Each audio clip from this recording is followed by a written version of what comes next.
Hello everyone, and welcome to my Young and Restless official. I hope everyone is having a wonderful day. Before we begin, please hit the subscribe button and give this video a thumbs up. According to Tuesday, March 18th spoilers for The Young and the Restless, Summer Newman will take advantage of Claire Newman while her jealousy will boil.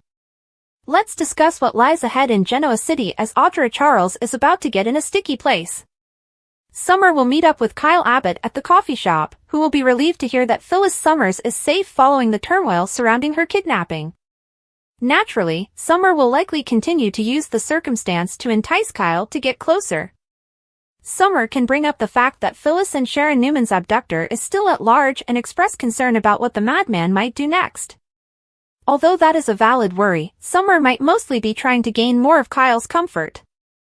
When Claire gets to Crimson Lights, it's easy to picture her entering another cozy hug.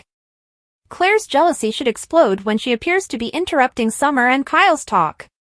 Claire may be irritated to discover that Summer is still exploiting this situation to win Kyle's sympathy, even if she will be relieved that Phyllis is okay. According to YNR spoilers, Victor Newman will force Kyle to face a challenging reality. Victor might tell Kyle that if he insists on dating Claire while co-parenting with Summer, he will have to deal with cousin conflicts. It's not like Kyle can remove Summer from the picture because he is permanently connected to her through Harrison Abbott. If Kyle can't figure out how to set additional limits, Claire's fears will only worsen. Lily Winters will have a hard time determining Damien Kane's genuine intentions across town. As Lily works to determine his motivations and whether he is a danger to her family, Damien might be subjected to additional inquiries. Holden Novak will put Audra in a difficult situation with his aggressive demeanor. The main reason Audra is amenable to a friendship with Holden is because she believes she can get more information about Damien from him. What would happen if Holden tried to leave the friend zone? Nate Hastings is okay with Audra maintaining Holden as a friend. If Holden jumps in for a kiss or does anything else inappropriate, Audra might have to correct him. Even though Holden still harbors feelings for Audra, she might foretell her happy future with Nate and caution her ex to calm down. According to previews for The Young and the Restless, Audra will struggle to handle everything, so watch for updates on when she and Holden next meet. Chelsea and Adam informed Connor at Crimson Lights that they thought he should visit the therapy facility that his physician had suggested. Chelsea and Adam reassured their son that Connor would enjoy Marilyn's natural beauty. Connor said that since he refused to go, it made no difference. Connor needed to go to the center, but Chelsea assured him she understood. According to Connor, his parents wanted to send him away so they wouldn't have to deal with him. Chelsea and Adam said it was untrue and that their love for Connor was their top priority. Even if I'm crazy like the doctors said? Connor inquired. Connor grumbled that he had lost his sense of reality. Adam apologized for the difficult and frightening circumstances, and he and Chelsea promised to do anything for Connor. Adam and Chelsea persisted in telling Connor that it would be best to go to the treatment facility. Will there be other children at the center? Connor inquired. Connor was reassured by Adam and Chelsea that there will be and that they would both go see him. Connor inquired as to if Adam and Chelsea would force him to remain there despite his dislike for it. If Connor truly didn't enjoy being at the center, Chelsea assured him he wouldn't have to stay. Connor should give it time before attempting to go back home, according to Adam. Connor gave in and promised to try. With a smile on her face, Chelsea asked Adam to make sure all three of them would be present by calling the facility. When Adam contacted the center, they stated they could enroll him immediately. Connor grumbled that everything were moving so fast. Adam gave Connor a hug and told him that things would improve.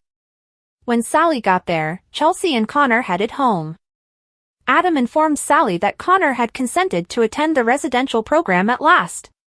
Sally expressed her pride in Adam for acting in Connor's best interests. Adam admitted that he felt bad about the circumstance and that perhaps things might have turned out differently if he had been a better parent. Adam shouldn't blame himself, Sally continued, because he had been a great parent. Adam informed Sally that Connor, Chelsea, and himself would be heading to the facility that evening. Adam was nonetheless reassured by Sally that he will get through this. When Connor admitted he didn't know what was real, Adam broke down in tears and declared something had shattered inside of him. Chelsea thanked Sally for standing by Adam as she made her way back to the coffee shop. Sally informed Chelsea that she couldn't fathom the struggles they were all facing.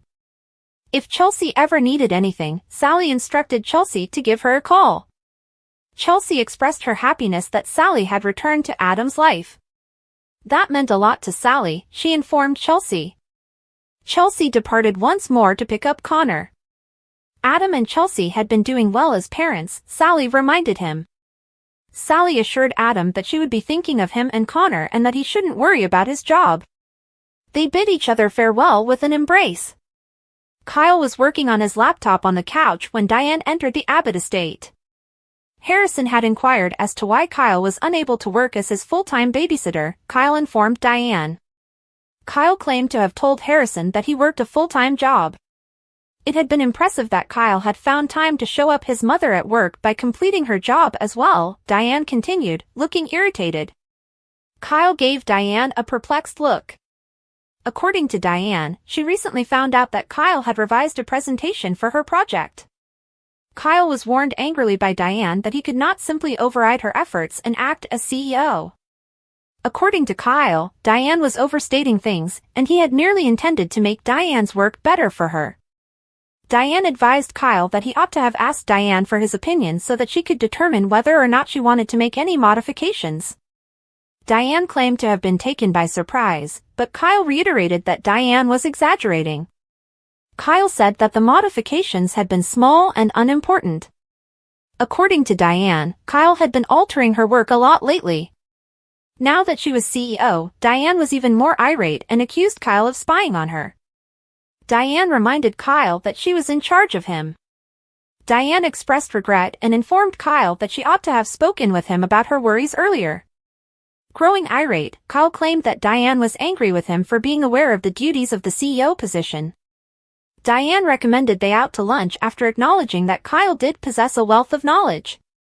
Kyle quickly departed after saying he had to go. When Jack got home, Diane informed him what she had discussed with Kyle. Diane informed Jack that the reason for the heated exchange was because Kyle was angry with Diane for becoming the co-CEO. Jack was asked by Diane what she ought to do. Because doing so would undermine Diane and Kyle, Jack stated that he would not advise Diane on how to proceed. Diane expressed her frustration and claimed she would follow Jack's suggestion. Diane and Kyle would get through it, Jack remarked. Victoria and Claire sipped coffee on the couch at the Newman Ranch. Claire told Victoria that Jordan was the reason she had been on edge all her life. Claire was informed by Victoria that she no longer had to worry about that. Victoria recommended that she and Claire go out and engage in normal activities. Claire suggested that they go to eat first. Jordan was continued causing drama, according to Nikki, who entered the room looking upset. Victoria inquired as to whether Jordan's seizure was caused by the toxin she had consumed. The medical emergency had caused Jordan's transfer to prison to be delayed, Nikki complained. According to Claire, there even was a seizure. Knowing that the women would come to her aid and take her to the hospital rather than back to jail, Victoria discovered that Jordan had consumed the poison. Jordan, Victoria informed Claire and Nikki, would not have any moves left to play. Claire advised against underestimating Jordan since he would have a contingency plan. Victoria reintroduced Jack to Claire as her daughter as soon as he entered. Victoria and Claire went out to lunch after Jack requested if he may talk to Nikki. Jack inquired as to if there had been any tension upon his arrival. According to Nikki, they had been talking about Jordan. Jordan's life was saved, and Nikki stated she may live to regret it.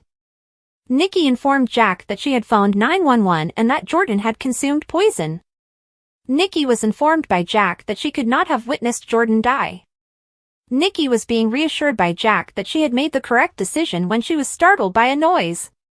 Nikki became alarmed that Jordan had entered the house.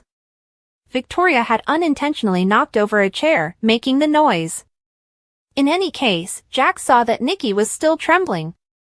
In order to keep Jordan out of her thoughts lately, Nikki admitted to Jack that she had required a lot of diversions. Jack began to update Nikki about the Abbott's situation. Jack admitted that he needed some guidance and that he had been worried about Ashley.